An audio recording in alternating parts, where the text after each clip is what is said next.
Hello everyone and welcome to the Circuit Gilles Villeneuve for round 7 of the round 6 rather of the 2018 GPVWC Formula Challenge Championship. This round at the minute, of course, well, we're in qualifying. We've just got less than 4 minutes to go until the actual race starts. The first race, well, 4 minutes until qualifying ends, and currently topping the order, interestingly, is Harry Graham. Of course, the kart driver racing for Downforce. He has got a back of the grid penalty though, so the effective pole position, I believe, will be Matthew Williams. But firstly, I'm going to introduce the rest of the broadcast. I'm being joined today by the cameraman David Francic, providing the visual side of the stream that you're watching right now, and also I'm being joined by another commentator, Sebastian Kowalke. Hello, everyone, and thank you, Joshua, for the introduction. Yeah, we have 3 minutes left on this. I personally think it's a beautiful circuit. It's something that it's a circuit that a lot of drivers really like to drive. It's not, let's say, not very challenging in terms of, you know, you have to watch out for certain corners that might be where you need to be very brave or anything, but it's still a circuit where you need to get everything together for one good lap right now in qualifying, or 18 good laps for a good race. Yeah, absolutely. If you make one mistake, of course, it's very difficult to gain back the positions that you lose, so that is often the case. But well, talking of mistakes, it's actually going to be really difficult for a lot of these guys to make it through the order, because we have so many penalties from Monaco. You wouldn't expect this many from Monaco qualifying, but there were a lot of penalties for escaping to the pits and then returning to the track, and also some for track limits, mainly at the chicane. Well, of course, it would have to be at the chicanes at Monaco, but we have Dan Kell, Manuel Martini, Chris Shepherd, Ben Willis, Wesley Stefano, Michal Galka, Daniele Brambilla, Lorenzo De Tutis, Luke Browning, Harry Graham, Osvaldo Angeloni, Manuel Martini, George Sutton, and George Sutton rather. Those are the drivers with back of the grid penalties for this round. And then also from qualifying, Leonov, even Leonov has a penalty for blocking. And then we have many more penalties in the race as well. I won't go through all of these because that would take me, honestly, until the end of this broadcast. But there are quite a few, and I'm just trying to check to see that none of the championship contenders have been affected. I don't believe they have been, but it means we're effectively going to have 2 grids here, because we're going to have the grid of the drivers who have actually set times that have properly counted here, and then we're going to have the grid of everyone else. I'm just watching Chris Shepherd, actually. He set the fastest first sector of anyone on this lap as qualifying is coming to a close.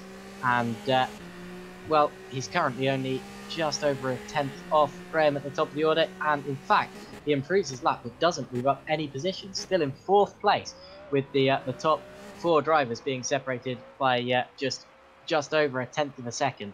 It's Graham at the top at the minute, but with a penalty.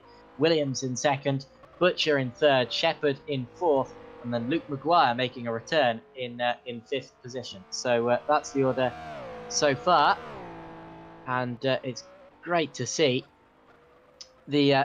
great to see 2 drivers who aren't really that well known within the GPVWC at the top. Harry Graham, who's very young and is in his 1st season here, and Matthew Williams making only his 2nd outing in the GPVWC at this precise minute. Yes, and it goes to show that you don't need a lot of experience to be able to compete here in the Formula Challenge.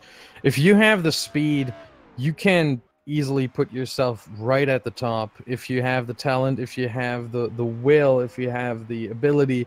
And also, I mean, you got to put a little bit of training in there to make sure that your setup is all right, that the car is handling well, and then you can top the standings. Of course, it's difficult, but talking of that, this is the last chance that the drivers are getting because the time has ticked to below 0, and I don't believe there are many drivers who can actually improve. What about Adrian Campfield? He has just gone to 5th position with that lap, so that's a good lap from Adrian Campfield. But I believe that's just about it for this session, actually, because no one else is still out on track and on a lap. So that's the lot, and it's Harry Graham who topped the order. His first pole position. He's not going to be able to keep that place due to he's actually got more than 1 penalty for this round. But still, brilliant lap from Harry Graham, who well hasn't even qualified on the front 2 rows of the grid yet this season, and has now put it to pole position. Although it will be Matthew Williams who starts from pole, I believe. I'm just going through to check if Williams himself has a penalty, because well, many people do. That is no, I believe he's actually got away with it. There is a Williams that's got a penalty, but that's Ed Williams, who I don't believe is related.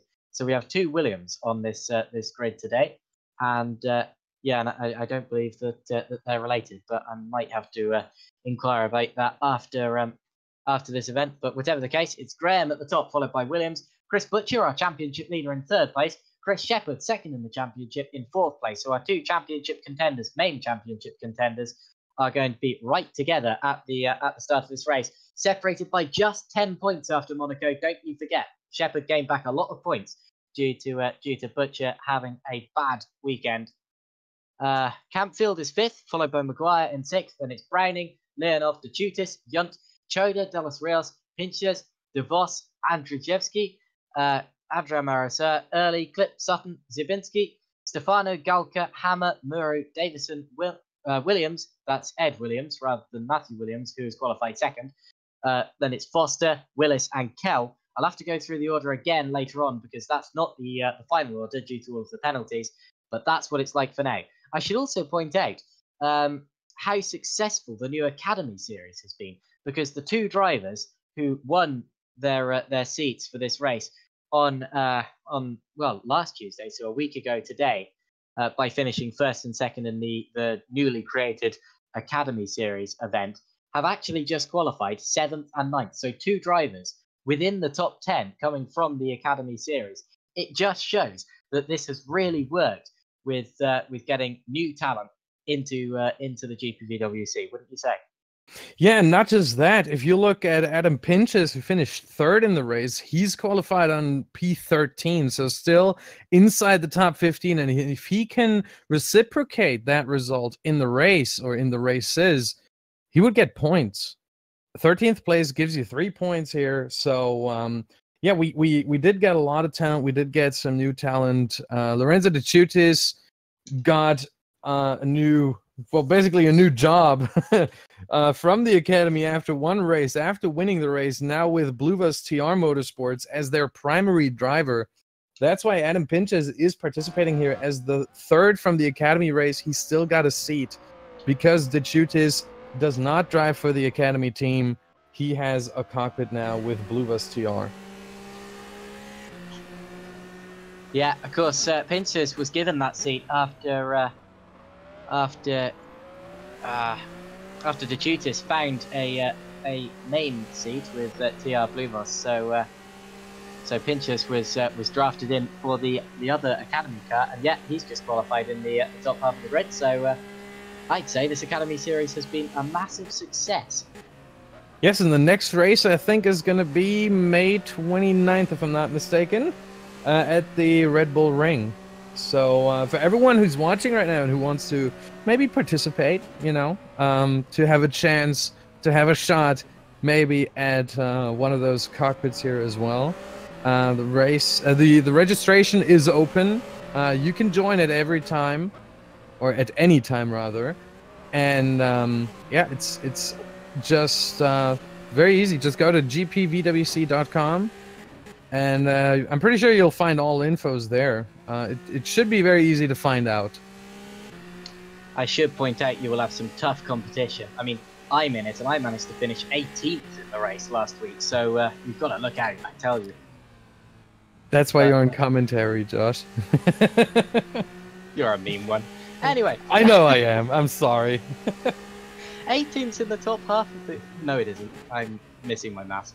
Okay, well, yeah, definitely get yourself down into the Academy series, even if you're not the quickest, like I totally am, of course. It's a lot of fun. I must say, it's a lot of fun, whatever happens, and I would certainly give it a go. This car, I tell you what, this car is a very likable one, and a lot of drivers have been praising it for this season, because it's very much the kind that it sort of feels like a really sort of hardcore and really light touring car. You know, you can do it whatever you like. You can put it wherever you like. You can fling it in whatever way you like, and it always seems to find the grip. It's just got masses of grip for its size, and yeah, it's a lot of fun. Such close racing, it's quite a resilient car as well. It tends to stand up to quite a few incidents, but yeah, give it a go. It's certainly worth it.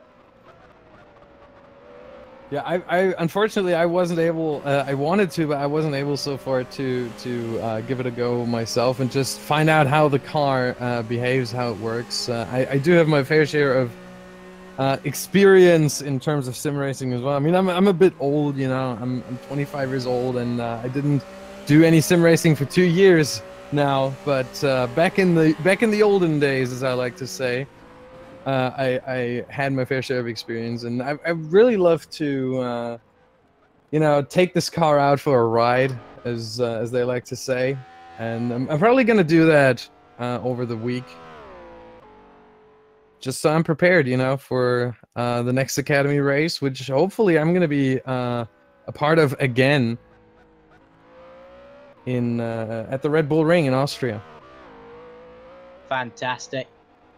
I've just been reminded actually on the YouTube chat by Daniele Brambilla, who hopefully is going to be racing today, that we're actually racing here at the Circuit de Gilles Villeneuve on the night of the anniversary of Gilles Villeneuve's death in 1982. So hopefully Gilles is looking down at this and watching his circuit being used for some cracking racing that we are surely in store for. Yeah, we only have a few seconds left in the warm-up, so for every driver who is still out there on the track, what they're looking for right now is to get used to the car under race conditions. They're usually going out with the car fully filled up, with the gas tank being filled for 18 laps, and yeah, getting a feel for the car, because it is very different between the qualifying and the race. You know, having a much heavier car is changing so much in terms of handling. that you need this warm. I always needed the warm up to get used to the heavier car. That was always I was probably the king of laps in every warm up ever back in the day, because I needed that time to get used to it, because you are on the lightest of cars in the qualifying. It's unbelievable. The car feels so light, it feels flying, and then you get to the race and you think you're driving a tank.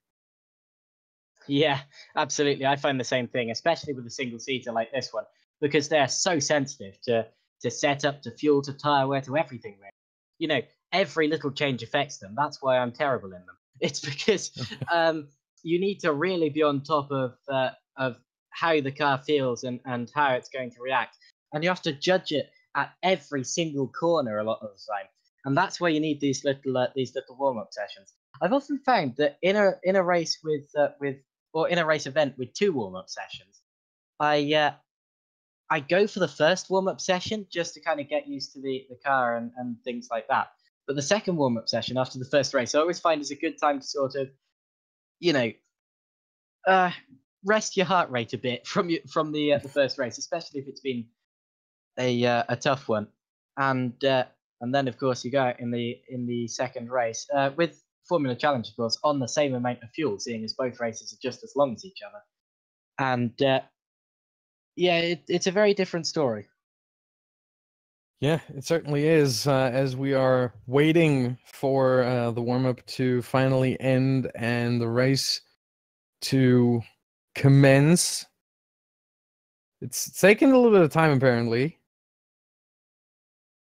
The grid is already sorted. I saw that the administrators have made sure that all penalties are accounted for.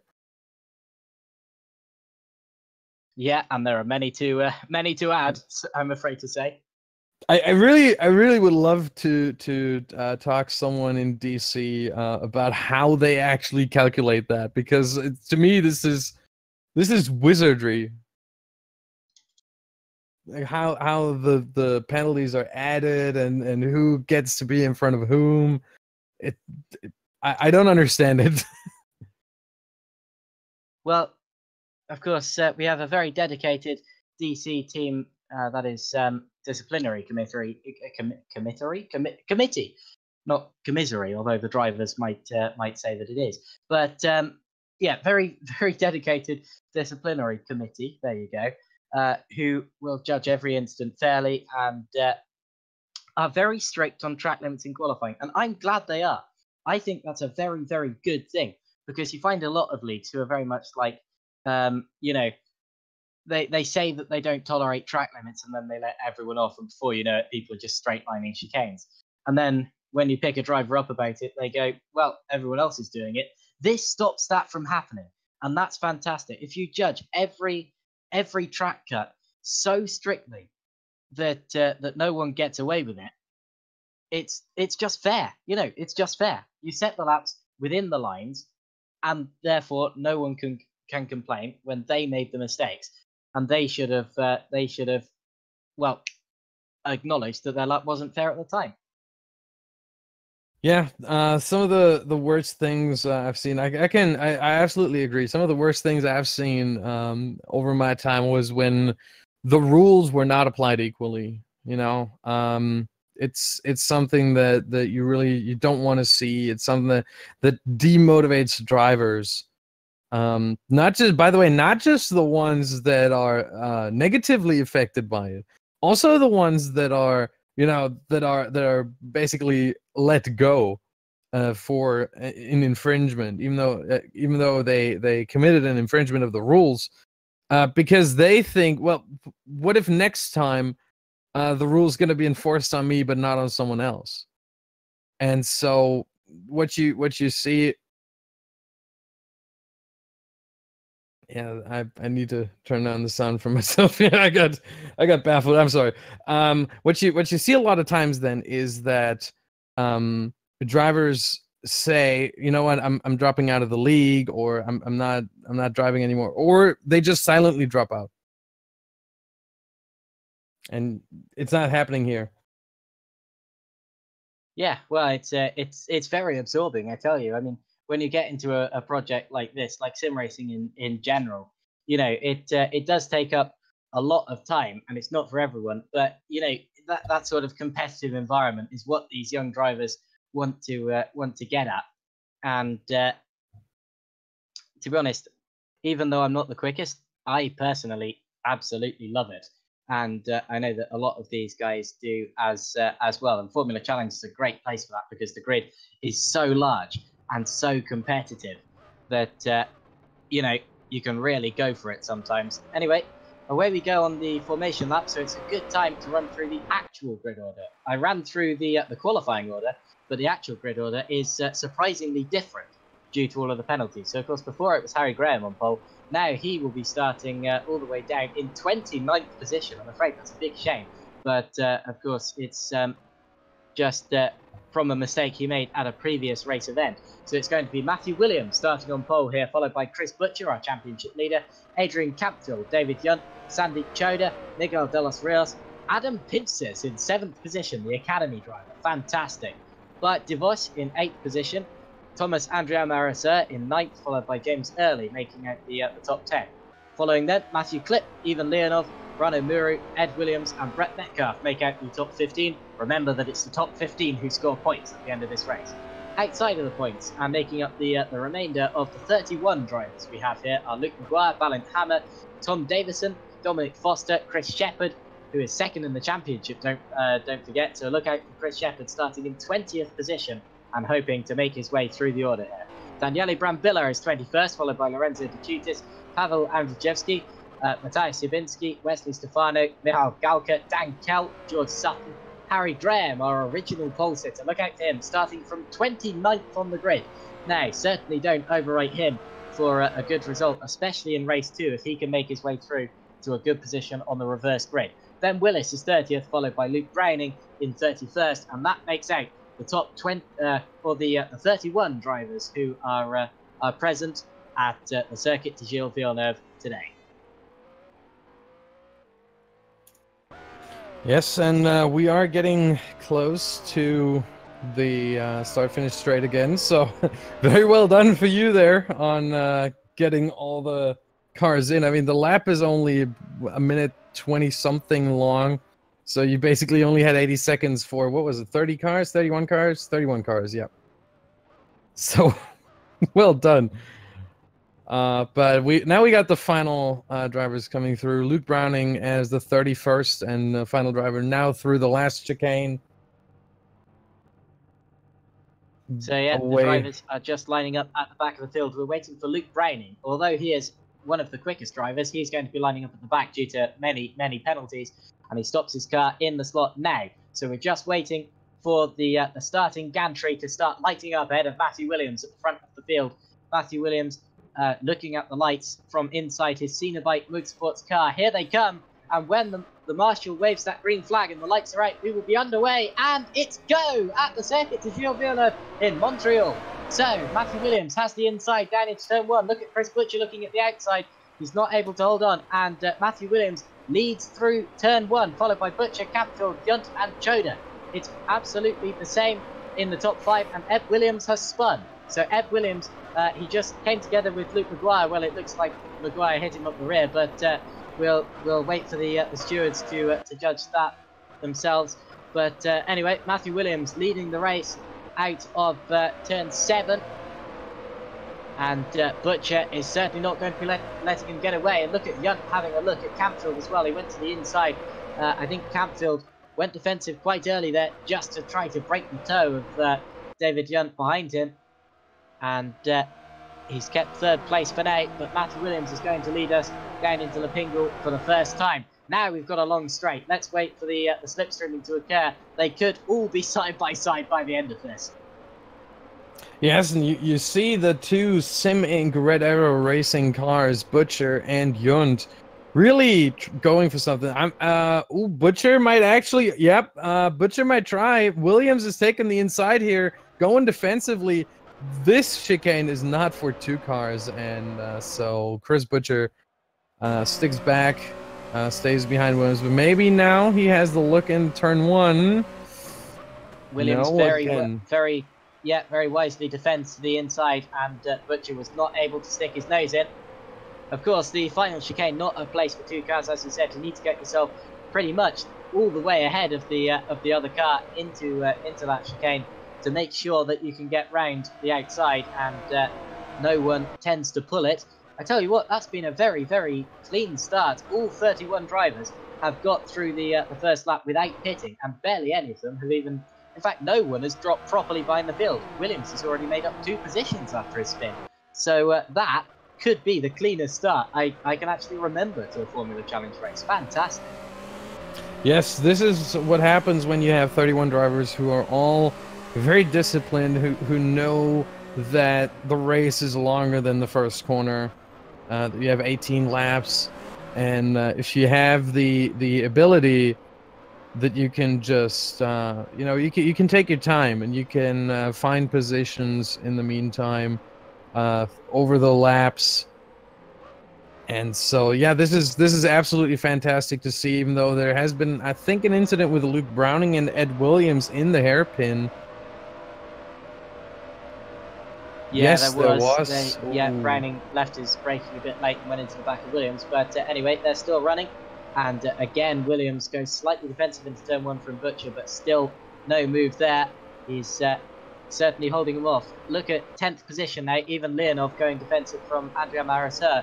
They're side by side on the exit of turn 2. Leonov gets it up into 10th position, with Andrea Marisur down into 11th now. Just behind them, Luke Maguire has had a little bit of a dodgy start. Oh, contact behind for Tom Davison and Chris Shepherd. So Shepherd already up into 15th position. And under attack now from Balint Hammer, who touches the wall on the exit there. And that was very close. But they all make it through, and Hammer somehow in the process managed to get up into 15th position. Yeah, that was an insane overtake. I've never seen someone touching the wall and still gaining a position. That was very interesting to see. And Hammer now gains another one on Matthew Klipp, goes into 14th at the end of turn 9.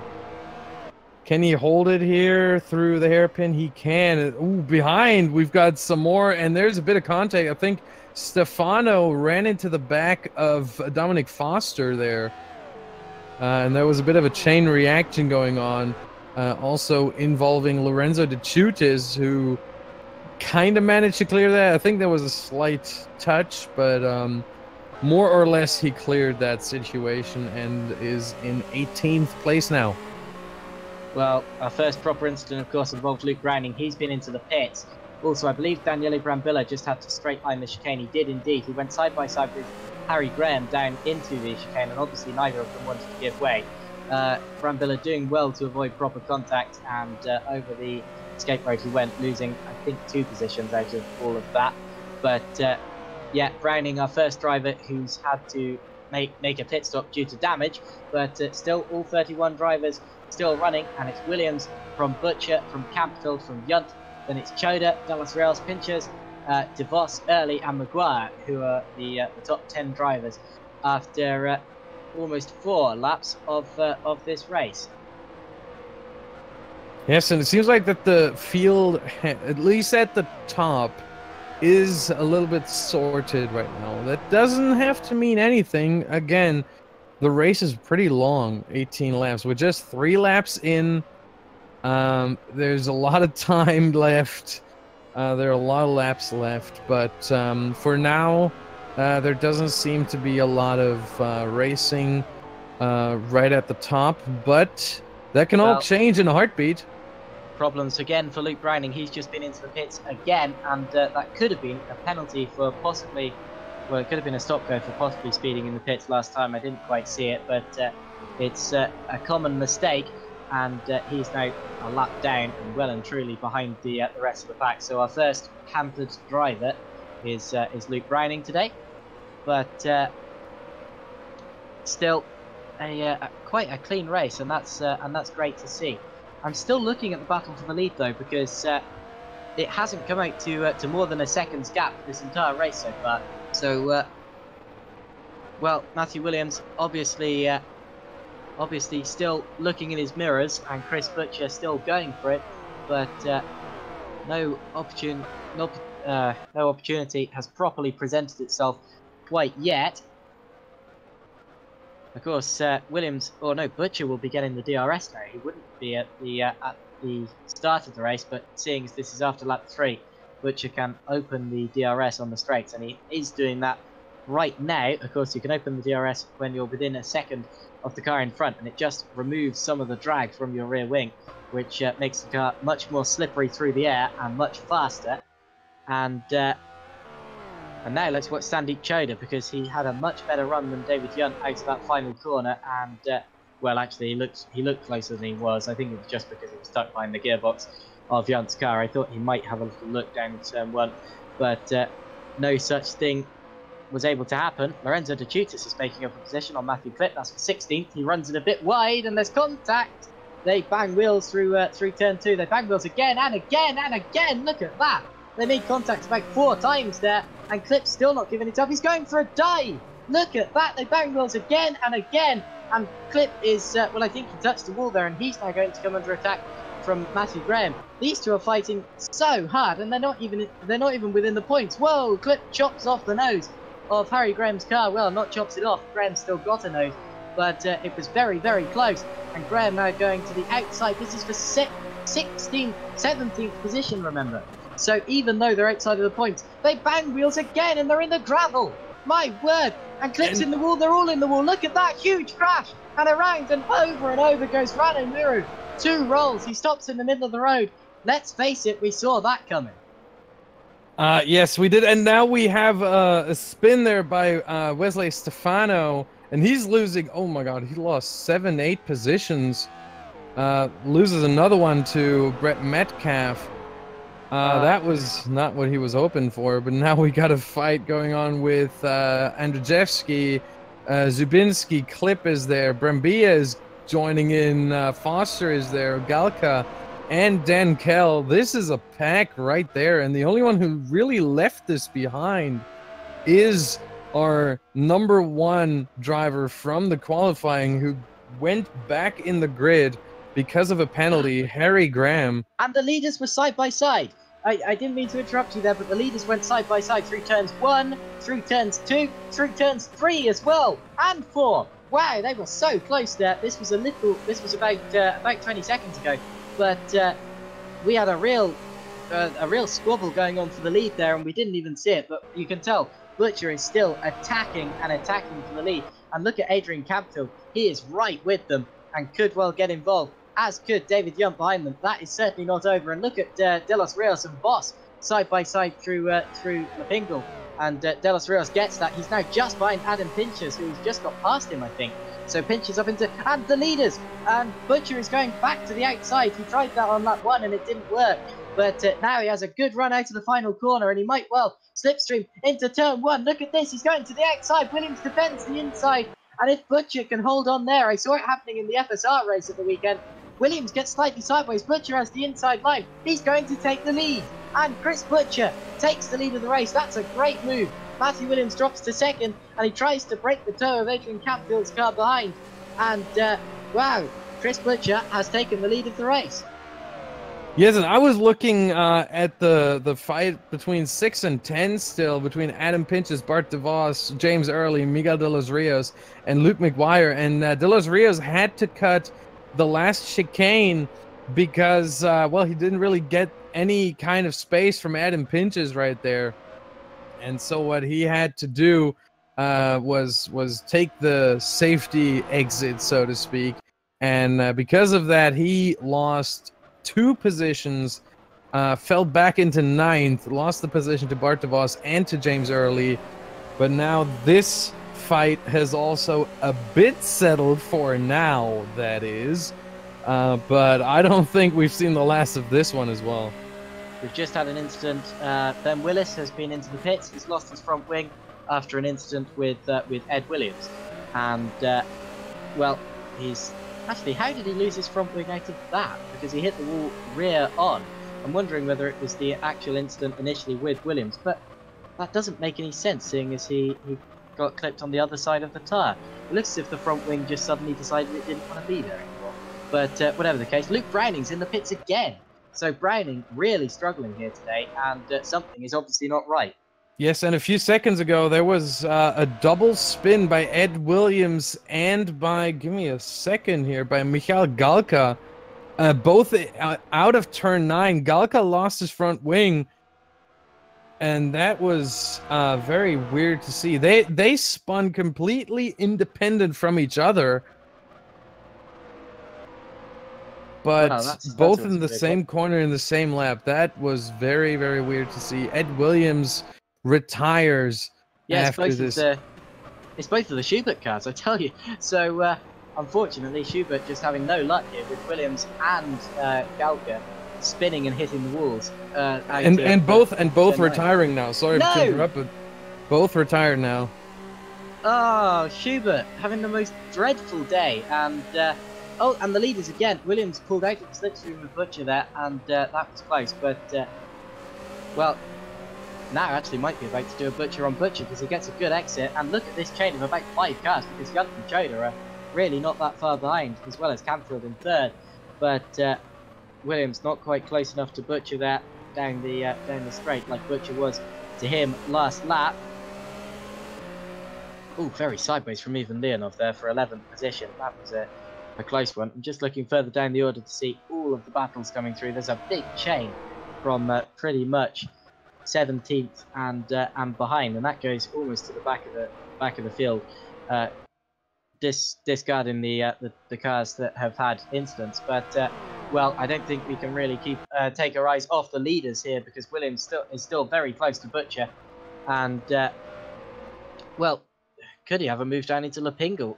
Of course, it's always a difficult one because you set yourself up badly for the straight, and well, the straight is where you need to get the run, and Williams broke very late there, trying to get a wide entry and a tight exit for that ideal run down the straight. And now he's going to have the DRS open, and this is a prime opportunity for Ed Williams and Matthew Williams rather. Ed Williams is out, and he's going to the outside, and does he get himself far enough alongside? Surely not. No, he doesn't. Butcher makes the corner, and Butcher keeps the place, but Williams certainly hasn't given up yet. Look at this on the exit. He's going to keep in the slipstream until the last possible opportunity. He goes to the inside. Butcher knows he can hang on to the outside because he did it before, and he does do it again. So Butcher still in the lead of the race. It seems as if the inside is actually not the ideal line to have there, unless you can get yourself far enough alongside the car ahead. But Butcher keeps it for now, and again, Campfield looking extremely racy just behind them. In fact, the top 3 that lap were separated by less than 7/10 of a second as they crossed the start and finish line. Yes, and we also have, give me a second here, we have the 2 Shift Gear Racing drivers, Miguel de los Rios and Luke McGuire, right next to each other. We had them right next to each other right before turn 6. And Luke McGuire went to the inside, and it almost looked like De Los Rios let him through. Maybe it was that, because, I mean, they are teammates, and McGuire right now seems to me like he is the faster driver of the team. But it could also be... teammates are really beating themselves up today because, of course, earlier we had the 2 Schubert cars going out. Now we've just had the two MDR cars, Bear Down and Racing cars, going out in the same instant, with Stefano getting up the inside of Clip through turn 2, and then the 2 of them came together again on the exit, both lost control, both went into the barriers, and they're both out of the race. Now also out of the race is Luke Browning. We saw him having issues early on. He's registered as being a disqualification, so something's happened to Browning there. Maybe it's just that he got disqualified for having too many incidents. He was seen as a danger or something like that. I'm not sure. I'd be surprised. Of course, I'm not sure. So we'll have to see with the race steward. But whatever the case, we're now about 60% through the race. It's really gone past very quickly, and it's Butcher leading from Williams and Campfield, Yunt, Choda, Pinches, Voss, Early, Maguire, De Los Rios, Leonov, Shepard, Andrea Morissette, Davison, and DeChutis, who are the points finishers if it is to finish like this. Yes, and I've been looking at the top two, Butcher and Williams, for a bit, and what I saw was that it seems to me like a Butcher has a setup that is more, uh, let's say, more prepared to or more focused on high straight speed, whereas Williams is going for the cornering speed and has a bit of higher wing settings. So it seems like Williams overall has maybe a bit faster lap times because he's going for that optimized setup, but Butcher is so capable of defending himself because his setup allows him to just, yeah, defend himself against DRS every time on the straight because his car has the higher top speed. His setup has the higher top speed over Matthew Williams, and it's going to be hard for Matthew Williams to break that. He's going to have to make sure that he is very close outside of the hairpin, outside of Lepingle, to make sure that the DRS is going to be enough. And maybe he has to pull a Butcher on Butcher into turn one, trying to take the outside so he has the inside for turn two. I just saw exactly that happening for sixth position. So sixth position is now being held by Bart de Vos, who did do a very Butcher-like move on Adam Pinches. So Pinches is now down into seventh position. Still a very good running from the driver who finished third in the Academy race. Remember, third position. So he's obviously put in a lot of work to get up to this level, and well, he's showing a lot of good pace here today. Didn't out-qualify the top two Academy drivers in qualifying, but of course those two ended up with penalties. DeChutis is up to 14th position at the minute, and of course Luke Browning hasn't had the same sort of fortune. He's actually now been undisqualified and is back on track, so obviously it was some sort of glitch. But whatever the case, this is pretty much his race over. So Valiant Hammer is now out of the race. How's that happened? He's had an accident. That's coming out in the final corner. Oh, big one. It was DeChutis and Davison going side by side just ahead of him. And Hammer, tagged Davison in the rear, spun the car around into the inside wall, and did a lot of damage to it, and obviously felt he wasn't going to go around the whole of the rest of the lap there. So Hammer retired from that one. And also we've lost Dominic Foster on incident report. Now how's Foster been lost there? He's had an accident with it's a laggy accident. He's had an accident with George Sutton. So yeah, he's just lagged back into George Sutton. The two of them have both gone off, and out of the race has gone Dominic Foster. So there have been a couple of incidents down the back of the field, and now we've lost Ben Willis. So it seems that the accident's happening faster than I can talk about them. Willis lost control coming out of turn 4, spun the car around, and possibly lost the engine. Whoa!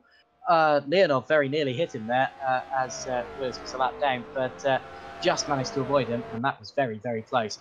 Oh, contact. Davison and Andrzejewski side by side down into turn 1. Davison's on the grass and he spins it around on the inside, and through goes Graham, who now comes together with Ziobinski. Ziobinski goes into the wall and loses a place to Daniele Brambilla. So carnage from 15th down, and well, what a race!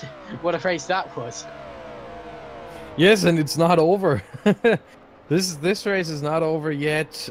Something must have happened though to David Yunt, because I remember seeing him a lot closer to Adrian Campfield than he is right now.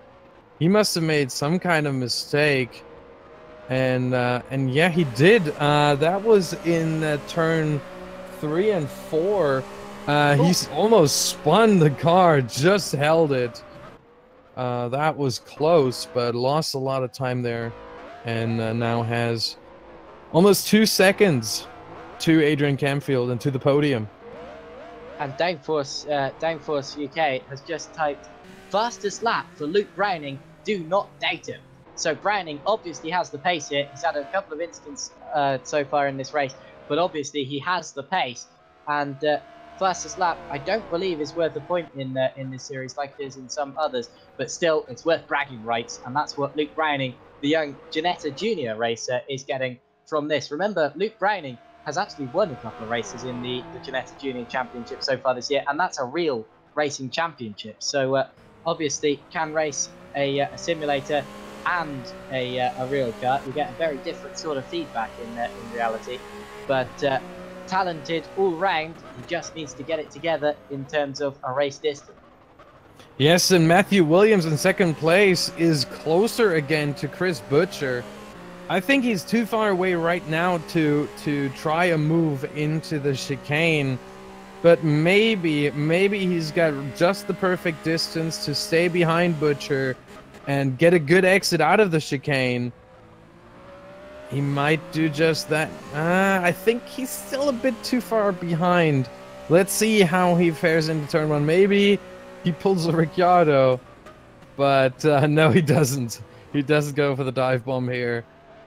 But Butcher seemingly having a bit of issues. He's been sliding a bit more than Williams, who still looks like he is driving on rails right now. So maybe tire wear is something for Butcher right now, is a bit of an issue. That might be the case right here, and Williams handled his tires better. Tell you what, that's dramatic this late in the race, because we have 2 laps remaining here. So if Butcher really has butchered his tires, then Williams is going to be right there to take advantage of it, and Butcher will certainly have to be careful. But if he can just hold him off for 2 more laps, then everything is sorted. In fact, Downforce UK again at it with Downforce is Williams is giving it hell, and indeed he is. That's fantastic. So apparently Luke Browning hasn't just won several races in the Ginetta Junior Championship so far this year. He's actually leading it. So obviously we have a real racing star in our midst, even if he hasn't had the results on the simulator to prove it. Certainly his real pace is blistering. And again, I saw Williams getting close to Butcher, but hasn't been able to attack yet. We're on the final lap of the race now. Final lap of the race, and it's Butcher leading from Williams, from Capfield, from Yunt, Choda, and De Vos. And De Vos is right behind Choda, so Choda is dropping back now. I know that from earlier in the season, Choda said he's struggling with tyre wear at pretty much every track he goes to. So it might be that De Vos is just fresher at the minute. Behind him is Pinchers, followed by Early, Maguire, and De Los Rios, and that's the top 10 at the minute. But I'm looking back to the front of the order because Williams is getting desperate. Look how close he is to the rear of Chris Butcher's car, and he is certainly going to have the DRS as they go down the back straight. So Williams certainly don't count him out yet. This is going to be a proper Titanic last lap battle. He's going to the inside now, is he? Yes, he is. In fact, he's done it. Butcher gets the switchback. Not the switchback. Williams gets the better run out of the corner, and now Butcher's going to have to rely on his DRS to get past Williams down into the final chicane. And if Williams can hold this and win the race, then that would have been a fantastic last lap move. Look at Butcher going to the outside. Neither of them will want to give it up, but Williams has the line. Williams has the corner. Williams is side by side with Butcher, heading down to the line. Who is going to win it? It's a drag race. It's going to be Williams. Matthew Williams wins it on the final lap, and he is brilliant. He's delighted. He weaves it across the line, and he wins by 0.049, less than half a tenth of a second. It's Williams from Butcher, from Capfield, Yunt, Choda, De Vos, Pinchers, Early, Maguire, De Los Rios, Andrea Maharasa, Shepard, Leonov, DeChutis, and Andrzejewski make out the 15 drivers who score points here. Then it's going to be Brambilla just missing out. And Tom Davison and Harry Graham are going to cross the line side by side for Downforce. That's a picture and a half.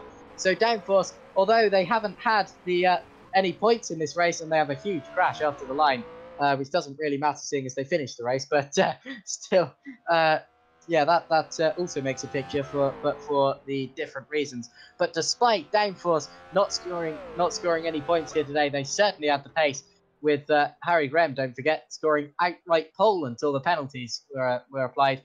Dan Kell was 19th, followed by Rano Muru in 20th, and then it's Brett Metcalf, George Sutton, Matthias Zubinski, who actually retired on the final lap of the race, or not on the final lap of the race, but near the final lap of the race, and then Luke Browning, who clouts the wall out of the final corner, and he is going to be our last finisher. I'm just looking back at how Zubinski retired right at the end there. He wasn't running in the points, he was running just outside of the points. Oh my word, that's a lag issue. So Zielinski retired with a lag issue, a couple of laps from the end. But what a race that was, to come down to less than half a tenth of a second at the end. Fantastic. Yes, and it seemed like Chris Butcher was trying to rely on his higher top speed. That it was easy to see there on the last like before the chicane on the long Casino Straight. It was very easy to see that he had the ability, not just with the DRS. I don't think Matthew Williams ever in this race pulled alongside in the same way that Chris Butcher did right there. Even though he had the worst exit out of the hairpin, he was still able to get side by side with Williams, but the chicane is only wide enough for one driver. And in this instance, it was Matthew Williams who brought the car home in first place, got the victory in race 1 from pole. All he didn't get was the fastest lap, I assume. Or is there any evidence to the contrary? I don't think there is. I think it was Luke Browning. So yeah, in fact, Downforce UK confirms that now. Typing typical Harry and Tom. They just had to hit each other post race. Oh, well, so nearly points, but we'll be back in race 2. And Luke Browning, fastest lap. Wow. Remember, of course, although Luke Browning isn't driving the Downforce car, he is Downforce reserve driver and very much part of the Downforce team. It's just he's had to use the academy seat, although he very much earned it by coming second in the academy race a week ago, and obviously showing his talent again, despite the fact the race didn't go his way, nor did it go his teammates' way. Well, fantastic race. And, well, the YouTube chat, I can see, went absolutely mental as soon as that race finished. We've got so many people commenting it. Over 70 people watching, actually. That's a decent number. So hello to everyone in the YouTube chat. I'll be reading out comments throughout the whole of the next race. And yes, there is another race. That's replying to a comment by Kujus. And that is coming up very, very shortly in just under 10 minutes time, I think. Wow, I'm out of words, honestly. That was a fantastic end to the first race, and I honestly can't wait what the second race has in store for us. We had very few drivers that had to retire. We had no retirements in lap 1. That is always something you want to see. We had a lot of good fighting there. That was beautiful with the 2 leaders, but also a lot of other drivers who were fighting like crazy. We had Adam Pinches, Miguel de los Rios, Luke McGuire, who were in the midst of it. We had we had James Early. Harry Graham was trying to fight his way through the field, and Sandeep Choda trying to defend his 5th position to Bart de Vos and Adam Pinches, who was looming behind the 2 in 7th place, and ultimately Choda was able to defend that. That was the fight at the end of the race that kind of got lost because of the very breathtaking fight right at the top between Williams and Butcher. But nonetheless, that one was pretty much as interesting as the fight between Butcher and Matthew Williams. But yeah, we're waiting for race 2. And the drivers have another 5 minutes of warm-up. And I'm pretty sure, as you mentioned before in the first warm-up, some drivers are going to use this right now to calm down, to just, reduce their heart rate and really just get their head cooled down for the second race. Yeah, absolutely. And I expect that a lot of drivers will have to cool down after that race. That was absolutely fantastic. And what a finish as well. I've said this before, but when you get a finish like that, you certainly do need to take a couple of tablets to make sure that that you're even ready to race for in the second race, and that you don't pass out immediately or even before the start. But what a finish that was, and great respectful racing from all of those top guys to make sure that they didn't collect each other. There were many times where Williams went for the tactic of leaving his braking later into the Lepingle hairpin, simply to get a wide entry and a tight exit. And that, of course, is often the recipe for disaster, because let's face it, when you leave your braking later and you're running right behind someone, there's only one way to go, and that's into the back of them. But Williams just judged it to perfection every time and managed to pull it off. And that is what separates a good driver from an overambitious one. Absolutely. And if I can give one advice to everyone in the race who feels the need to calm down right now, maybe don't take any medication. That might not be a good way. I didn't mean literally. But also don't take any energy drinks. That might harm you as well. Just maybe, I don't know, get yourself a good tea or something.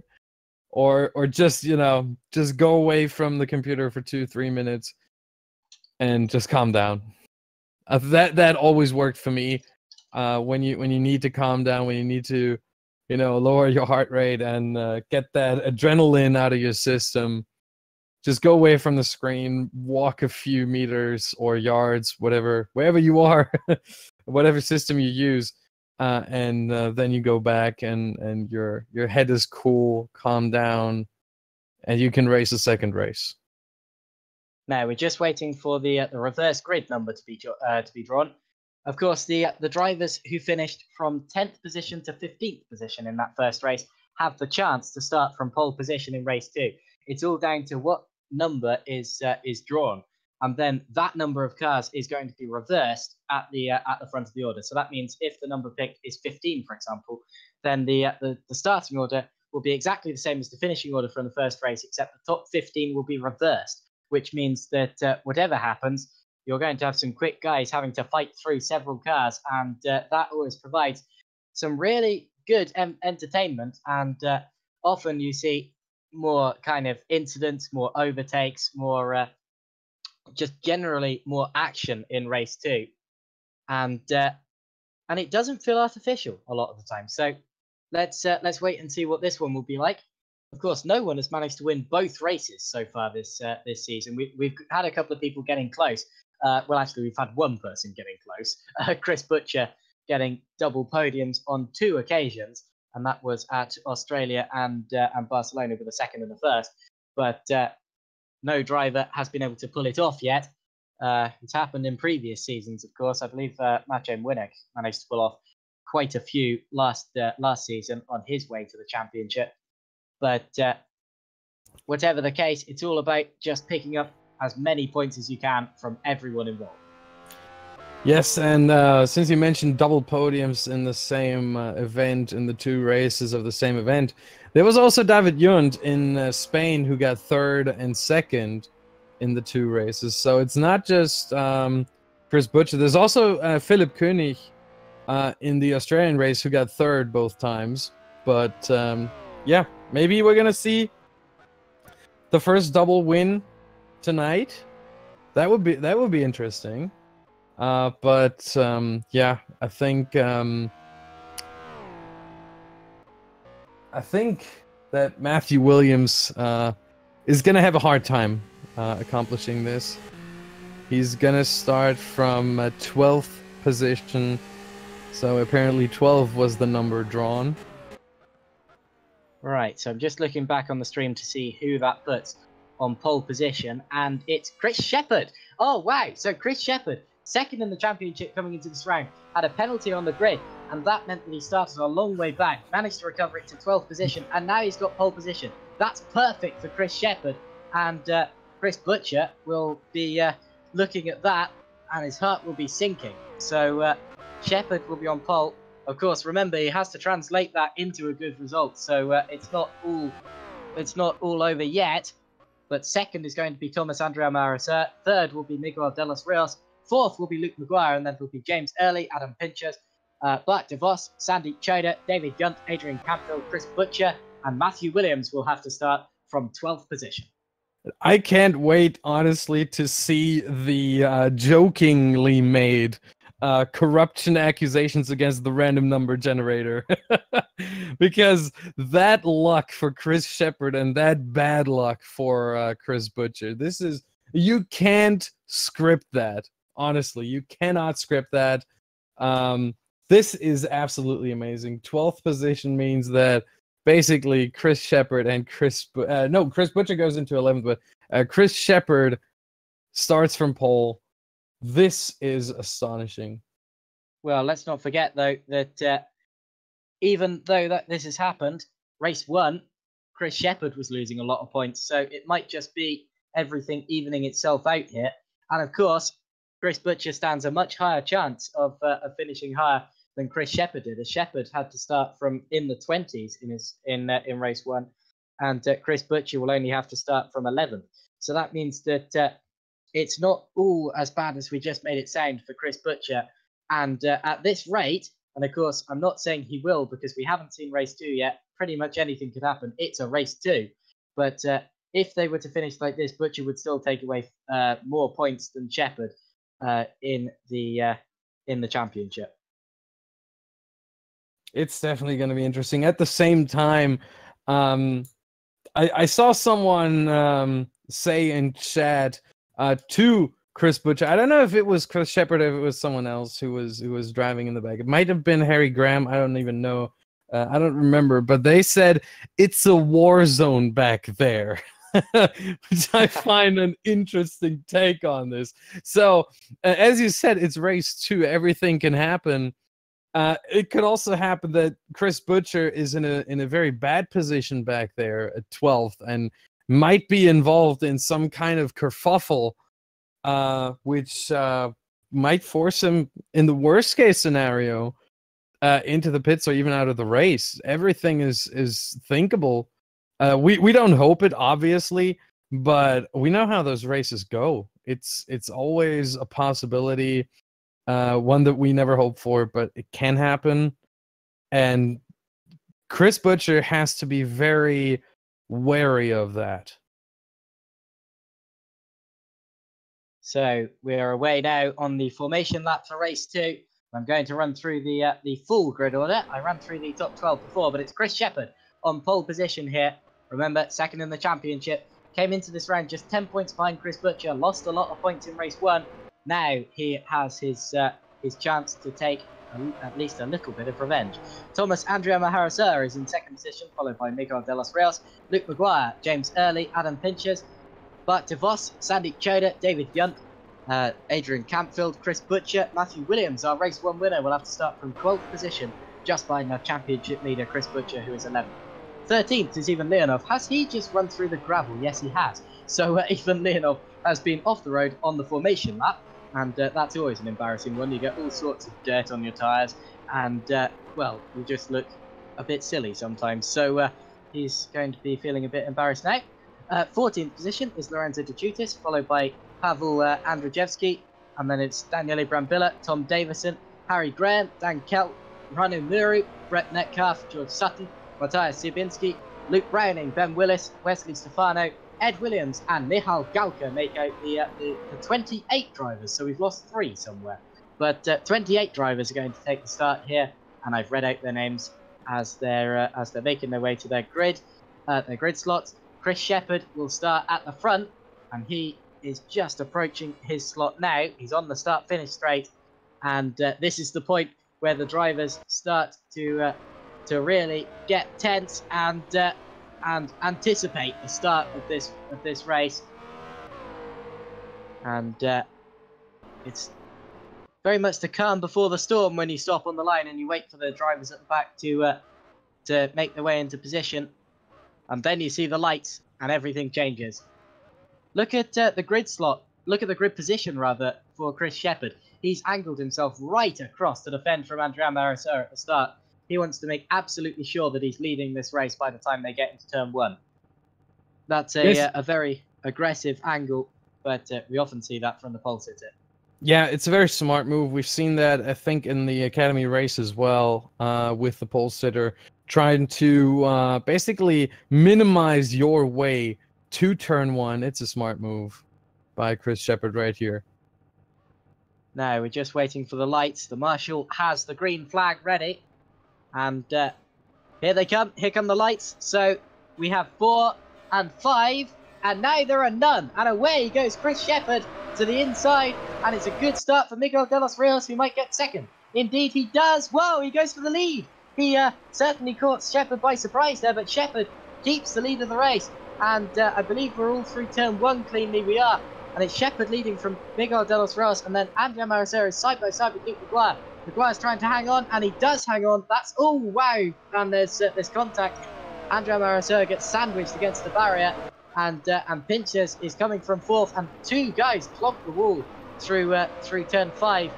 Choda was 1. The other one was Adrian Campfield, but everyone through cleanly, and it's Shepard leading. So a great start for Chris Shepard, and further behind, I'm just watching Matthew Williams, who hasn't made up any places there, as Chris Butcher has jumped all sorts of places and he's got up to 8th from 11th. So 3 places at the start here from Chris Butcher. And again, it's a surprisingly clean start. That's very good. Possibly even cleaner than race 1 start. But as we head down the slipstream straight, now we have Shepard ahead of De Los Rios, Maguire, Pinches and Early, the top 5. Then it's Voss, Andrea Maricero, Butcher, Campfield, Yunt, the top 10.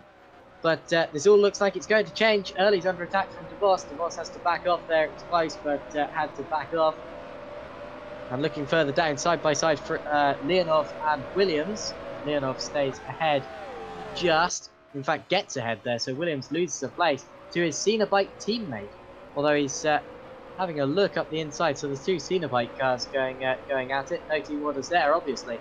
And even Leonov showing that despite the fact his teammate won race 1, Leonov can take the fight to him. And off the road now has gone Daniele Brambilla. That's a spin. He's hit the back of Harry Graham, and he's spun the car around and then just got clobbered by Luke Browning. So 2 of the downforce guys involved, and I'd say not really much either of them could have done about it. So Brambilla now drops to the back. Does he have any damage?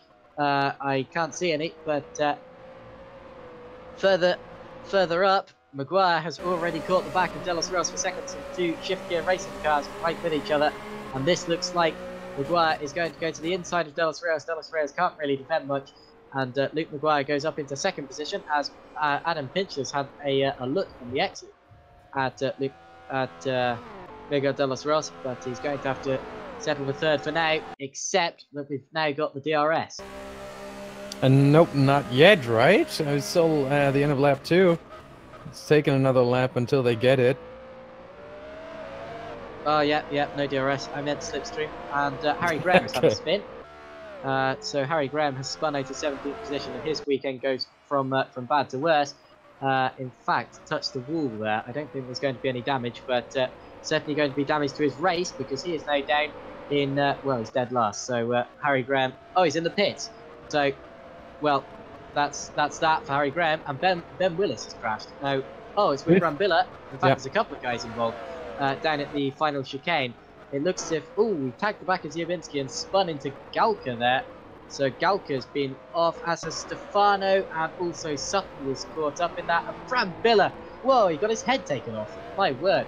Now that's why F1 wants head protection. But wow, that was a scary one, and everyone somehow still running except for Harry Graham. Can I just Luke Maguire just had a shocking moment out of turn 9. The car was pretty much, I don't want to say 90 degrees to the side, but certainly it was around 50 degrees to the side. That was not how you want to go through that corner, and he barely managed to hold on to that car, keep it on track, and not crash into the wall. He stayed in 2nd position, but that was a shocking moment right there for Luke Maguire, and I'm pretty sure that his heart rate right now is still up. Well, he's lost a bit of time to Chris Shepard. The gap is now over 2 seconds, and it certainly wasn't before. But I tell you what, Matthew Williams has lost another place. He's actually just lost 2 places to Andrzejewski and to the Jutas. So Williams obviously having a tough race too, and struggling to get through the traffic here. But, well, down into 14th position now. What's happening to Matthew Williams? Yeah, it seems like he cannot keep up with the pace. Maybe he has some kind of issue with the car. Maybe he had some kind of incident, some kind of collision, and his car is a little bit damaged from this. Not enough to warrant a pit stop, but still enough to lose time. And that might be the case here for Matthew Williams. He's trying to get 13th position back from Pavel Andrzejewski, but doesn't seem like it at the moment. Now he should get DRS, but at the same time Andrzejewski should also... No, he shouldn't get DRS. No, that's over a second, but Matthew Williams might get it back right here, even though he might be a bit too far away. Let's see. Andrzejewski is not going defensively, but Williams doesn't try it. Shows himself in the mirror of Andrzejewski, but then decides to stick back and wait for his opportunity, which has not come yet. Well, he's certainly not close enough down into turn 1, and he will be feeling all of those points and all of those positions going away from him. Of course, he would have done earlier in the championship anyway, because he joined the championship late. But certainly from a team's point of view, this isn't good. But Williams stuck behind Andrzejewski still. I'm still looking at the battle for third position, because De Los Rios is holding off Pinches. I reckon this is a team decision. Whoa, look at that! And Pinches had a look to the inside, but De Los Rios defended. I get the picture that De Los Rios has the pace to stick properly with Maguire, but he's trying to hold off Pinches to avoid the team from losing any more positions. That's the great position, or the great circumstance that a team can sometimes find themselves in. And Chris Shepherd will probably be paying them after this, because they're keeping back the rest of the pack, and Shepherd is running away with this, and so long as he doesn't make any errors, this is the perfect position for him. Yes, and I find this interesting with Miguel de los Rios. If did you hear or did you see that de los Rios has the speed to keep up with Maguire? Because if there's the lap times that prove this, it's very interesting to use this tactic to basically keep up all of the field. I mean, look right behind de los Rios. You have Pinches right now who's trying. Ooh, has a look there, but that is close. I was more worried about De Los Rios there, because it is actually very slippery offline through turn 5 there, and often you can just understeer into that barrier. We've seen drivers doing that, especially near the start of the race, all throughout this race weekend. I did that in the Academy race a week ago.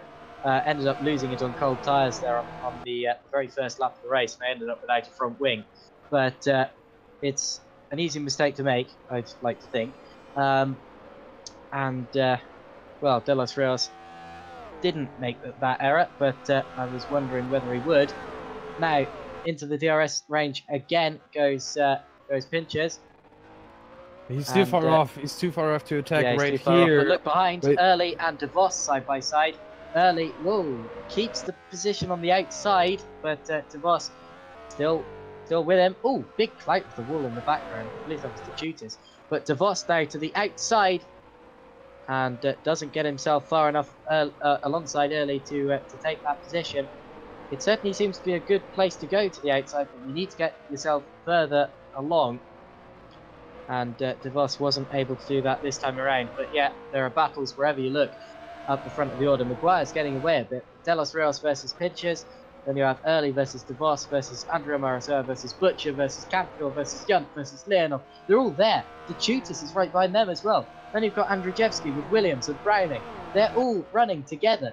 As whoever you look at, pretty much they have someone in their immediate vicinity. And Campfield has spun in turn 8 and 9. He ran into the back of Chris Butcher, was a little bit late on the brakes, couldn't avoid it, and also lifted Butcher's car up just a little bit. But Butcher, I assume, without any damage, at least no visible damage right now. And I tell you what, even Leonov clobbered the wall trying to avoid that, and he certainly appears to be driving a little bit more sideways than he was. Only a little bit. It doesn't appear to be front suspension damage, but rear suspension damage is often worse. So this is just speculation. I don't know how his car feels, but that certainly looked like a big hit. So Leonov losing a bit through that, and he's lost a position to Lorenzo De Chutis in all of this. And again, Pincher's close to De Los Rios. He was right underneath him through turn 2.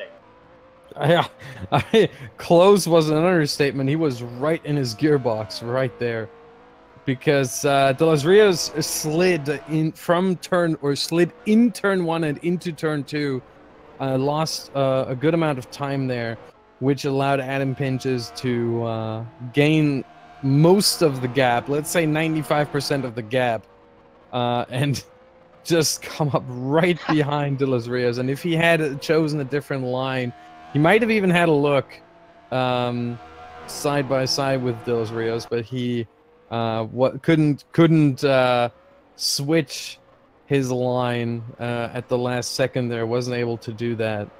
And so he had to stick behind him.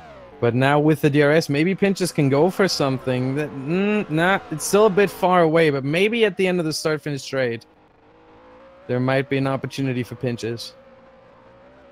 Well, he's certainly close, and this is a good place to get a good run, and he appears to have done so. So Pinches again in the slipstream. Is he close enough? I don't think he is. No, that would have been madness to have come from that far back. Although talking of coming from a long way back, I've just seen a comment which made me chuckle a bit, which was from Godonnet, who says, actually, Adrian Canfield wasn't late on the brakes. Butcher was early on the brakes, according to Adrian. And that's very typical in terms of drivers. You know, if you're the driver in front, the driver behind was late on the brakes. If you're the driver behind, the driver in front was early on the brakes. I know because I've been in both situations. And yeah, it's always the other person's fault, interestingly. But you know, I'm sure both of those people will tell you that. And we'll see what the stewards decide. Usually they say it's the responsibility of the driver behind to make a clean move, but there have been occasions in the past where I have seen drivers being penalised for braking unnecessarily early, because it does happen. But again, this is just speculation, and I'm certainly not a race steward.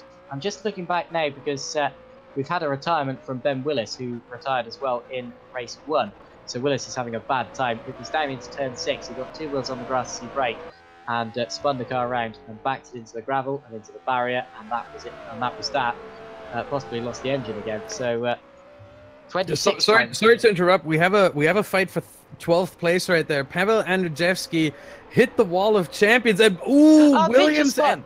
And Pinches has spun. He was fighting for 3rd position, and he came together with Miguel de los Rios. He ran into the back of him, and that lifted up the rear wheels, and that meant that the car was like a spinning top at that point, and well, it spun. So Pinches drops now to 14th position after running so well up the front of the field, the academy driver, and well, that's given De Los Rios some breathing room. But I didn't mean to interrupt you there. It was just that something dramatic was happening with the top of the order.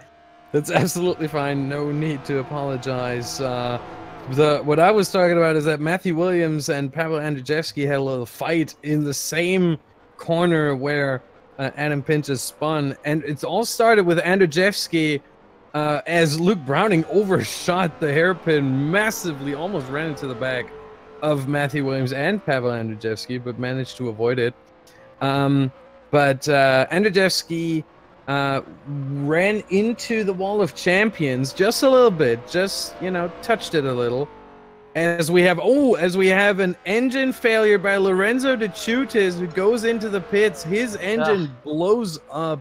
That is a retirement for Lorenzo De Chutis, who was in 9th place.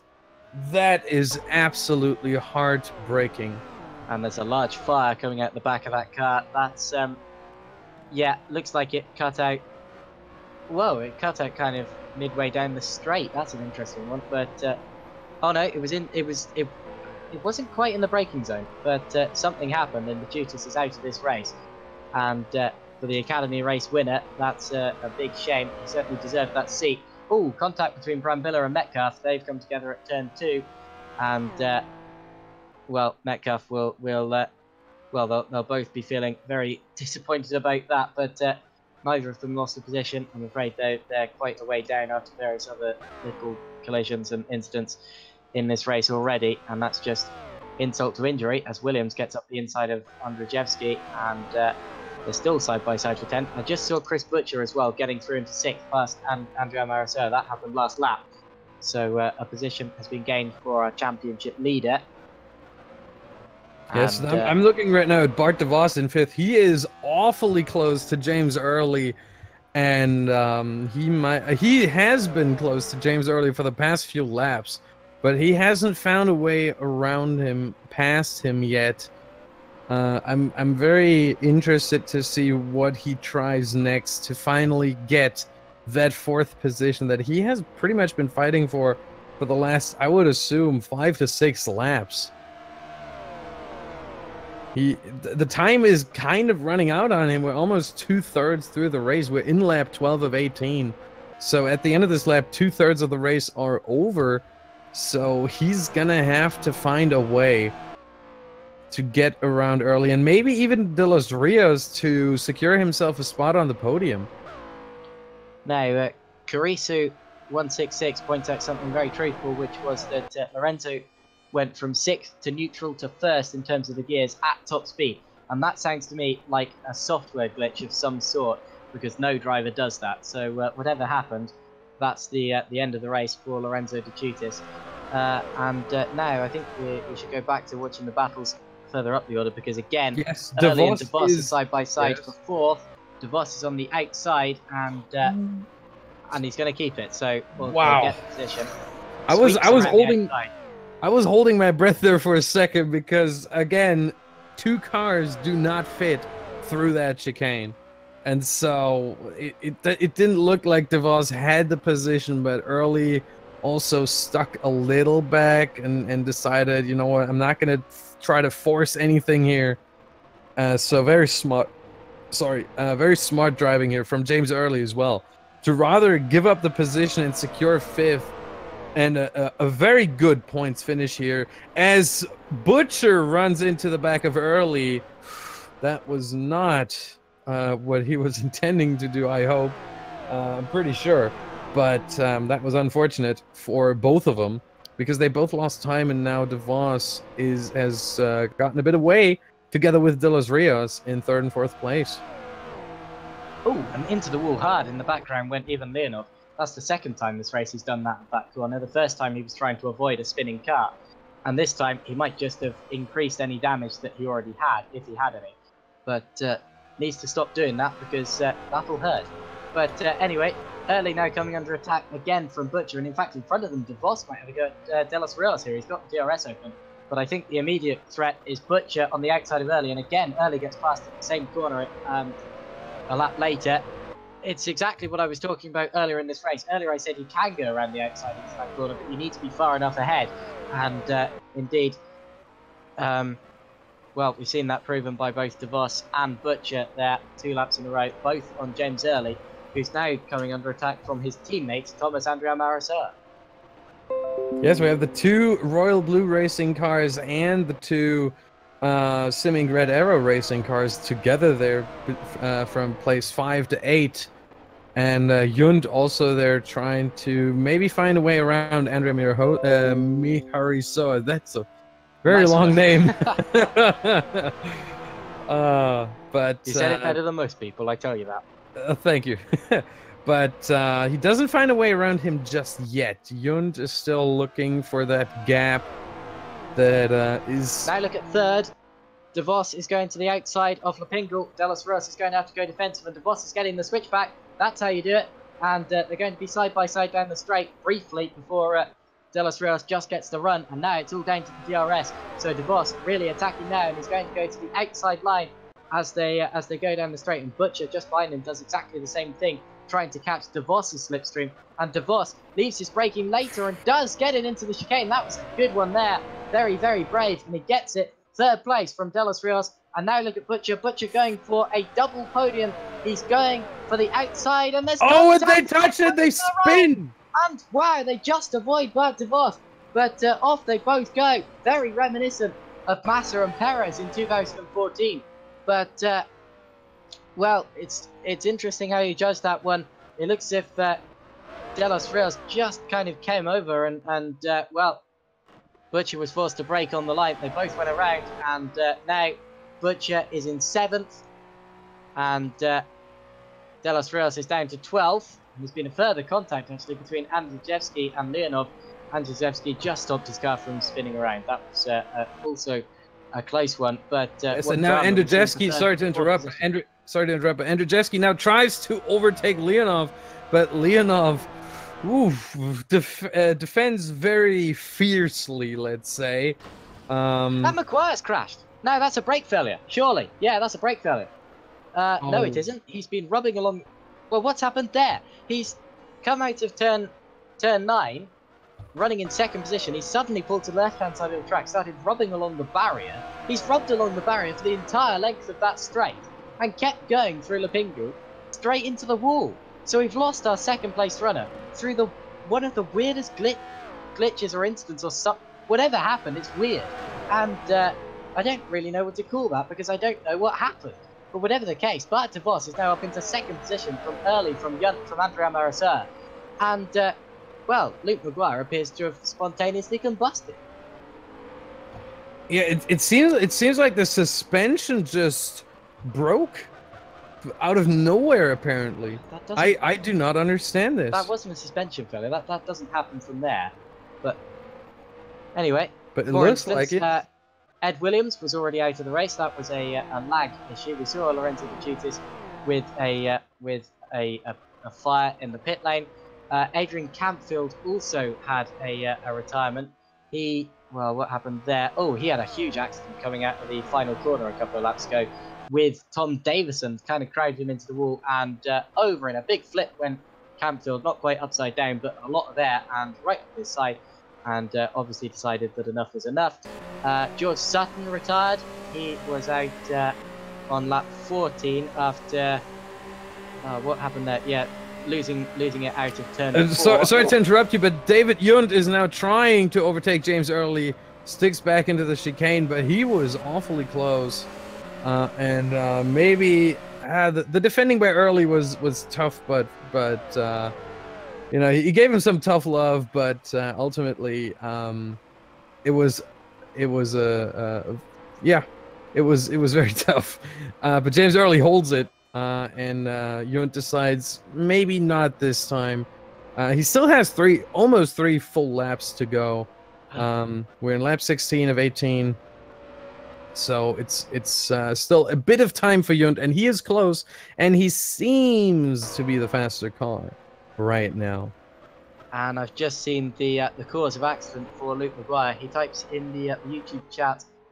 Windows update just took over the screen, couldn't see anything. Well, that's hugely disappointing when something completely out of your control like that causes something like that.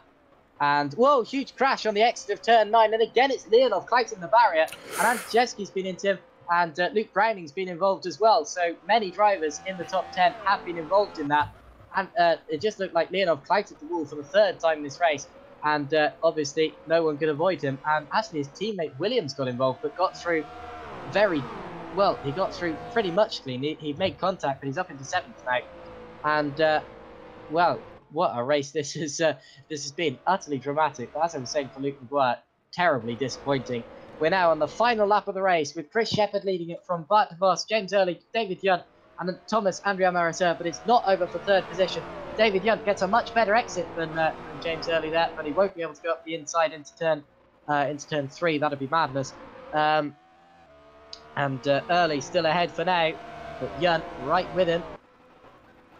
And surely Yunt's getting a bit desperate now. He wants that podium for Red Arrow. Red Arrow, of course, leading the teams championship at the minute. ahead of Stax Racing in second and Royal Blue in third, and is fighting the Royal Blue car of James Early. Right now, it goes Royal Blue, Red Arrow, Royal Blue, Red Arrow for third, fourth, fifth, sixth. Down into the hairpin. They weren't able to make a move, but look at Chris Shepherd now, because Shepherd only has 2 corners to go. Here he comes through the final chicane, and Chris Shepherd, who has led it from the start, he's driven a dominant race, and he's going to win the race now. Fantastic victory. Chris Shepherd, untouchable. There he goes across the line.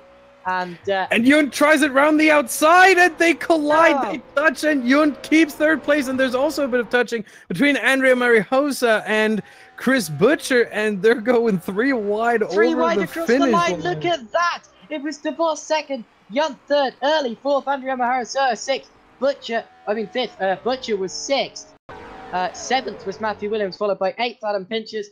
9th, Miguel de los Rios, and it was Matthias Subinski. Pavel Andrzejewski, who gets flouted by Luke Browning after the line. Browning is 12th. Then it's going to be Tom Davison, who, well, gets involved again after the line. Wesley Stefano is 14th, followed by Rano Muro taking up the last point in 15th. Just outside of the points was Dan Kell in 16th. Then it was Michal Galka, Daniele Brambilla, Brett Metcalf, Sandy Choda, who hasn't quite finished the race yet. And on the last lap of the race, I believe, we lost Ivan Leonov, and that was in an incident at turn 4. It looks as if he's ended up upside down. Of course, we saw him having an incident last lap. Maybe the damage for him just got too much, but he lost it over the curb, hit the barrier, flipped the car over, and went straight into Wesley Stefano. And, again, that's a situation where he could have done with some head protection. But anyway, Stefano still crossed the line in 14th position. And now everyone has finished because Choda has crossed the line in 20th. And, of course, then we had the DNFs, Leonov, Maguire, Sutton, Campfield, Pachutis, Ed Williams in his last race in Formula Challenge this year. He's quitting to focus on exams and things like that. Then it's Ben Willis in 27th, also out of the race, and Harry Graham, who, of course, was our initial pole sitter and yet will not score any points in this race weekend. Bitterly disappointing for a driver who had a lot more pace than points. Yes, and I'm looking right now at the standings, and for Chris Butcher, he definitely increased his lead over Chris Shepherd and over David Yunt. Butcher in 6th gets 10 points from this race, so Butcher is going to be at 175 points if he doesn't get any penalties. Always the provisional ranking, let's say. Chris Shepherd is going to be, after that win, at 164. So just 1 point that Chris Butcher won over Chris Shepherd. That can't be right, can it? Oh, yes, it can, because Butcher didn't win, but Shepherd did. So the 5-point difference between Shepherd's win and Butcher's second in the first race is almost completely taking away the difference between 6th place for Butcher in the second race and 12th for Shepherd in the first. That is absolutely amazing. So only a 1-point gain for Butcher over Shepherd in these 2 races. David Yunt, as the third of this race, gets another 16 points. So he's going to be at 148. That means he is going to be 27 points behind Butcher. And I think in 4th, we're still going to have Osvaldo Angeloni, who did not race this weekend, or today, this event. All right, well, we're now going straight into some post-race interviews. We're going to bring in Chris Butcher first, because apparently he has to dash off. But Chris, so you're still leading the championship by 1 point, we gather. So, getting close there, isn't it? 1 point. Damn, I thought I'd gain more points than Shepherd as well, but there you go. Yeah, not the ideal race 2 that I wanted there. There was some pretty questionable driving, to be honest, which I'm not particularly pleased about. But yeah, it was all right. And how did you find the actual race weekend? It looked like a pretty tough one from you, but I tell you what, your first race squabble with Matthew Williams provided us with a lot of entertainment. Yeah, I really enjoyed that, and some really good, clean, close racing there. After give it to him, that was an amazing pass on the last lap. It caught me napping a little bit, but you know, I've got to think about the championship. It's a long game, and you know, I could have turned in, I could have fought it a bit harder, but at the end of the day, I've got to get the points on the board and make sure I don't throw anything away.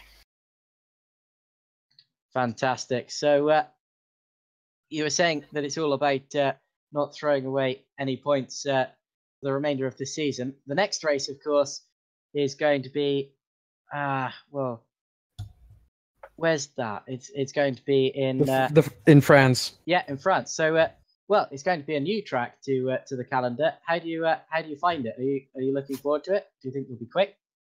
Who knows? Yeah, it's a level playing field for everybody. I've got the extra challenge of having to race on a 4G connection for the next one, so that might be a bit interesting. So we'll see how that goes. But yeah, should be good. Level playing field for everybody. We'll put a lot of testing in like we did for here, and hopefully we can keep out of trouble. Well, fantastic. So well done again for some more good racing and a podium in race 1. And well, we'll see you next time in France. Yeah, thanks very much. So next up, we are going to bring in the Red Arrow driver, the other Red Arrow driver, and that is going to be David Yunt. Hello, David. Hello, Joshua. So you've just actually put in the Formula Challenge Discord channel, use Europeat pass to get P3 there. I take it that means you're proud of how race 2 went for you. Yes, immensely. I mean, Montreal to pass is like a lot of turns and hard opportunities, except like hairpin turn 1, and then you got the DRS, right, which is like one of course 2, and that was really hard to get a good run, because I had never a good run out of the turns. And a bit sorry for James, of course. He did very well. He defended nicely every lap and kept me away most of the time. And then I just had that great run on the other line into the chicane, and I just literally, like, I was on the edge, keeping the car controlled, and used Eurobeat powers to keep the car balanced enough so I just can drive out again and keep the position. So I'm immensely happy with that. That's getting P3 in the second race. Now, we're sort of doing it in the wrong order here, but you very nearly got P3 in the first race. You were less than 1.5 seconds off. Do you think that you could have done slightly more for that, or are you happy with P4 there? P4, I would say it's still okay. Of course, my usual thing of having a bit of an issue with qualifying and then not being fast enough was a bit, let's say, overshadowed that there were so many back of the grid or grid penalties itself. So I managed to get back to 4th and start there and kept it. But well, the tire life was good, decentish pace, but I was mostly again just trying to make it last and not be overtaken. Get to the end. I could somewhere I lost Sandeep, so I could focus on P3, but it was, as I said, not enough drive to overtake. But yeah, P4 is okay, considering that in the quali I couldn't get it together. It's just I kind of want to mention it again. I was not happy with some people today, because you can't just move when somebody's alongside, and I felt a bit. I mean, I saw what later happened with Chris, and that ended in really nearly disaster. And when you just move over on somebody that's alongside, you can't do that. I don't know. You have to see the guy alongside. So, well, I don't want to be a call or somebody, but I'm not calling names. I'm just saying. But I would hope for people just to be careful and considerate when somebody's alongside. I mean, you still got the grip line normally, so I don't know. But otherwise, from team perspective, P4 and P3, I'm really glad that we made this happen. Absolutely, and your team is still leading the teams championship rather by yes, by quite a way. So that was a good result, I'd say. So anyway, we'll see you next time in France. Very good job. Yep. Thanks. See ya. Now into the broadcast, we're going to bring. Hold on. Okay. When everything stopped, I probably should have warned you there. I keep forgetting to do that. You say that every race. I know I do excellent. because I do it every race. But anyway, as you can hear, this is Chris Shepherd, our race 2 victor. So Chris, very, very good result. So how did it look from your point of view? Yeah, it was a good second race, man. But it's easy when you're out the front on your own, isn't it? It's just in the zone, lap after lap, within the 10th, 2 tenths of each other, a few tenths. Yeah, it was good. I did what I needed to do. So you say it was actually easy? When you're out front, it is easy, isn't it? Let's be honest, it is easy. When you're out front, you know your closest competitors that are on the pace are 8, 10 grid slots back. You just concentrate and get it off the line, and away you go. I must say, you certainly had a bit of luck with the reverse grid there, but of course, to get that, you had to put yourself in that position. So it was a really good come through the field in race 1. How did you manage it? Yeah, well, I knew that number 12 was going to come up, so I just spun at the hairpin instead of finishing 10th. I finished. Yeah, no, I made a slight error. I probably could have finished 10th. Maybe might have caught Luke Maguire in 9th because I could see he was struggling towards the end. But yeah, I would have been happy with 10th, but lo and behold, 12th, and it got me pole, so I won't change that. Well, fantastic, and I'm very glad that you're happy with that result. So yeah, I asked this to your rival Chris Butcher earlier, but we've got Paul Ricard coming up next. It's a controversial circuit. What do you think of it, and do you think you'll be quick? Yeah, I suppose so. I hope so. Anyway, just trying to picture the layout in my head, to be honest, and I can't, so I can't really comment. But yeah, some couple of hours practice, and I'm sure we'll be there or thereabouts, hopefully. All right. Well, very good today, and we'll see you then. Brilliant. Cheers, mate. Thanks. So finally, into the broadcast room, we're going to bring in the team boss of Team Downforce UK. Who had some very, very quick drivers today, and that is Mr. Jake Sanson. Hi, Josh. How you doing? Hello, Jake. So, as I said, your drivers were quick. Let's start from the very beginning and take a look at Harry Graham getting pole position right at the very start. I mean, surely, well, we knew he was quick, but surely that brought a couple of surprised expressions, but for all of the good reasons. Yeah, I think the boys have been working on it very hard in between races. They are so well connected, these three, Harry, Tom and Luke. You know, they drill very, very hard with each other in testing. They're always pushing each other to do better. They're really, really taking this seriously. They're doing as much as they possibly can. And for 3 15-year-olds who have never done professional sim racing before, you know, they are surprising everybody. It's great to see Harry get the pole position he deserved in time qualifying. Yes, okay, he had back of the grid penalties to take, but hey, it's a learning process, and they learned a lot today. Absolutely, and then of course you had Luke Browning scoring the fastest lap in race 1. I suppose it shows that even if you're not going to score points, and if the race has been going terribly for you, you can still raise a few eyebrows.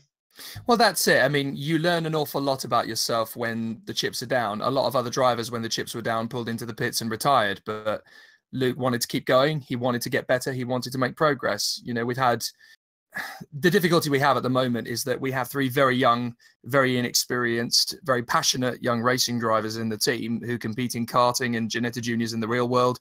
And for these guys, it's their first ever professional sim racing campaign. But you got to remember, they're 15, you know, they're teenagers, they're very highly motivated, but they're very emotional, and they're obviously wanting to do a great job. And it's difficult, you know, in the first ever campaign they've ever done in sim racing, to read an awful lot of criticism that they've been reading in various different places. And that's fair enough. You know, we have to accept criticism and we have to take it where it comes. but a lot of people are very quick to, you know, attack when there should be some defense as well. We've had some great comments from Chris Shepherd tonight, who's been, you know, very, very complimentary about the boys, and has actually said, you know, give them a year, they'll be fighting for race victories every time, which is, you know, fantastic. Or Chris Butcher said, sorry, earlier, rather than Chris Shepherd, getting confused. And that's the thing, you know, these guys have got to work at it. They're never going to be right every time. They're never going to be perfect every time. But the difficulty is, how are you supposed to learn if you're under a microscope of an awful lot of abuse? The guys are doing a great job considering, and we're very proud of what they're achieving. Yeah, so they've got the pace, and I suppose from now on it's all about translating that into race results. Do you feel that it was sort of unfortunate what happened today? Do you feel like you were bashed around a little bit, or was it just that things kept going wrong?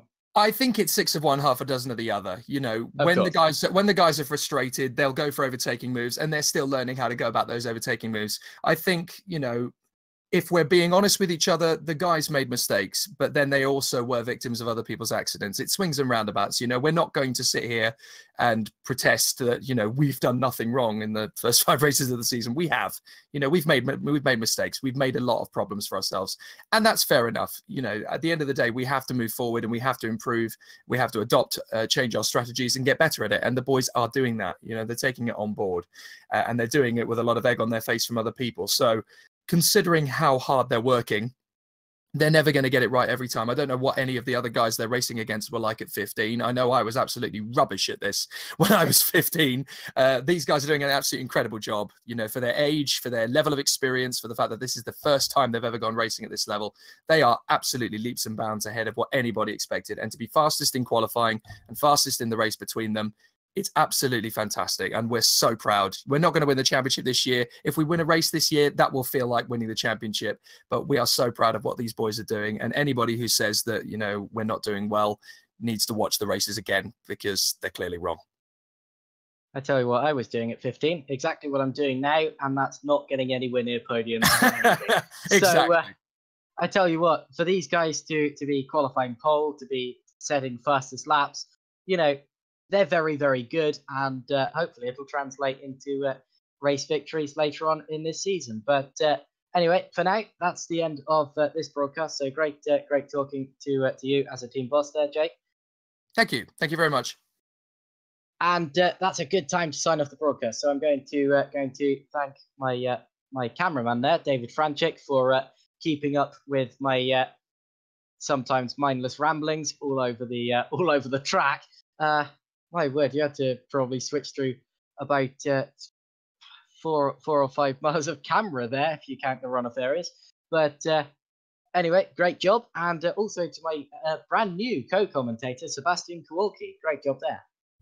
Yeah, it was a pleasure, Josh. Thank you very much for taking the lead of commentary tonight. And it was really a pleasure. Hope we can do this again soon. Certainly. Well, of course, the next Formula Challenge race is 2 weeks, starting the same time as it did tonight, about 7:30. And that's going to be at the Circuit Paul Ricard. Although, before that, of course, we have the Super Cup race tomorrow at the same track, the Circuit de Gilles Villeneuve. That's going to be tomorrow, again, starting 7:30. And then Super League the following day. Super League, of course, YTF1 Super League, the big one. And that's certainly going to be worth tuning in for, as is Super Cup, as was this. But anyway, we'll see you then, or next time at Paul Ricard. Wherever we'll see you next, I'm sure it'll be a good one with the GPVWC. So what a group of races we saw today, and the championship's getting close. Goodbye.